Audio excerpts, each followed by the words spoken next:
नमस्कार मंडळी, मी आले आहे आज माहेरी. माहेरी आलं की मग असे मस्त वाणावळा दिला जातो. तर आई बोलली की तुझ्याच हाताने तू सीताफळ काढून घे. तर म्हटलं चला, आलेच आहे माहेरात तर थोडंसं फिरून पण घेते शेतामध्ये आईच्या.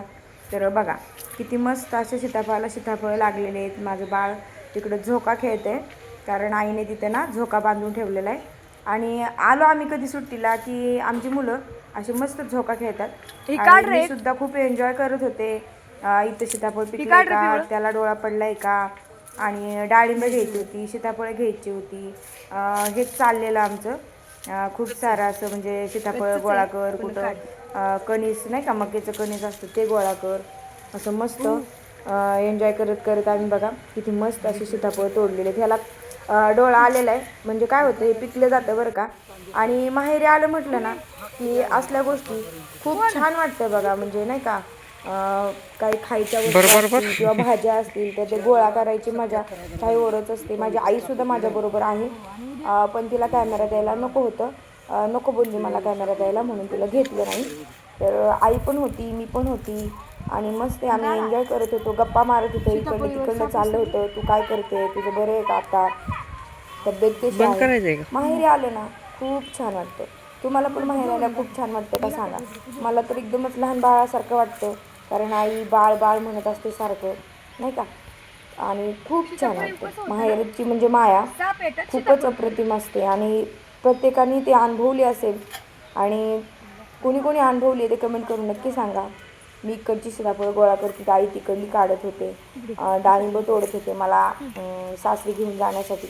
बघा माझ्याकडे पण खूप सारे डाळिंब आहेत बरं का, पण सासरी नेण्यासाठी आईची धावपळ खूप चालली होती की तू ने, असू दे तुझ्यात किती पण असू दे, पण माझ्यातलं ने. बघा ही आईची दुसरी बाग आहे, जी की आत्ता लावलेली आहे, 5-6 महिने झालेले आहेत. आणि ही आहे ती फळांची बाग आहे.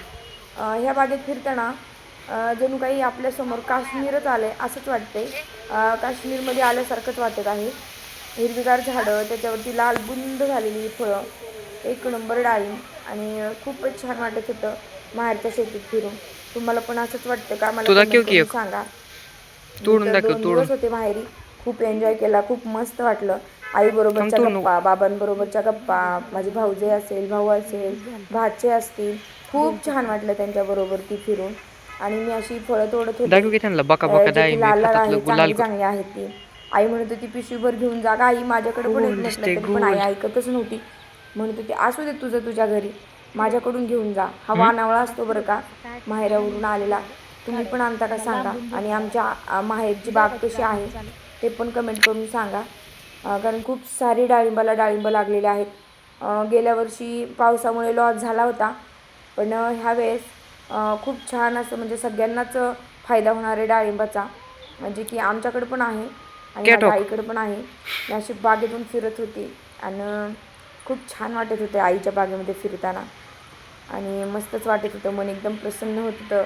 ना टेन्शन कामाचं होतं, ना कोणी ओरडेल म्हणून टेन्शन होतं हे करायचं. आता कसं सासरी आलं म्हटलं की सासरी आपल्या कसं असतं ना, हे काय म्हणाल, ते कोण म्हणाल, काय फिरता येत नाही. पण आईच्या घरी मात्र मनसोक्त फिरता आलं, मस्त मी एन्जॉय केला माझं माहेर पण. तुम्ही पण तुमच्या माहेरात जाता का सांगा. आणि मस्त अशी डाळिंबाची बाग, मस्ती ही शेती बघून मन खरंच सुखावलं. खूप छान शेती करतात माझे आईबाबा, आणि खूप छान शेती आहे त्यांची. तुम्हाला माझे आणखीन खूप सारे ब्लॉग बघायला आवडतील का, मला कमेंट करून सांगा, कारण माझे फक्त आणि फक्त शेताकडचे ब्लॉग असतात. ज्या शेतकरी ब्लॉगला नवीन असाल तर नक्कीच लाईक करा, शेअर करा, सबस्क्राईब करा. आता तुम्ही म्हणताले मंडप काय घातलेले, तरी बाग झाकलेली म्हणजे नाही का, डाग पडू नये फळांना म्हणून, आणि मस्त अशी बाग झाकून घेतलेली आहे. इकडं बागेची लागवड, आणि एवढा भारी परिसर दिसतोय, वातावरण खूप छान झालंय. पावसाने आता दडी मारलेला पाऊस यायला सुरुवात झालेली आहे, तर शेतकरी सुद्धा सुकवलेला आहे. मी इकडं फिरत होते आणि किती छान वाटत होतं बघा ते डाळिंब बघून आणि ते वातावरण बघून. इकडं बाबांचं खायला काढायचं काम चाललेलं होतं, कडवा काढायचा हा त्यांचा शेतातला चाप आहे. एवढा मोहरून जातो, एवढा फुललेला असतो ना, खूप छान. श्रावण महिन्यामध्ये तर बापरे, त्याला बघता म्हणजे सगळ्या गावाकडून लोक येतात त्यांच्याकडं. ज्यावेळेस सत्यनारायणाची पूजा वगैरे सगळ्यांकडे असते ना, तर चाफ्याची फुलं किंवा लग्न असेल, लग्नामध्ये मुंडवळ्या तर त्याला लागणारी चाफ्याची फुलं यांच्याकडेच न्यायला येतात. खूप सारी चाफ्याची फुलं, खूप छान हिरवीगार शेती. तुम्हाला माझा हा ब्लॉग आवडला का मला नक्कीच सांगा. हा माझ्या माहेरचा ब्लॉग आहे. माझ्या सासरीसुद्धा शेती असल्यामुळे मी माझे सगळे शेताकडचेच ब्लॉग असतात. हे माझे बाबा, ही माझी आई, त्यांचं चाललेलं आहे. साधी माणसं आहेत. त्यांना नव्हतंच यायचं व्हिडिओमध्ये, पण तरी पण बाळाने त्यांना कॅप्चर केले. तर धन्यवाद माझा पूर्ण ब्लॉग पाहिल्याबद्दल. लाईक करा, शेअर करा, सबस्क्राईब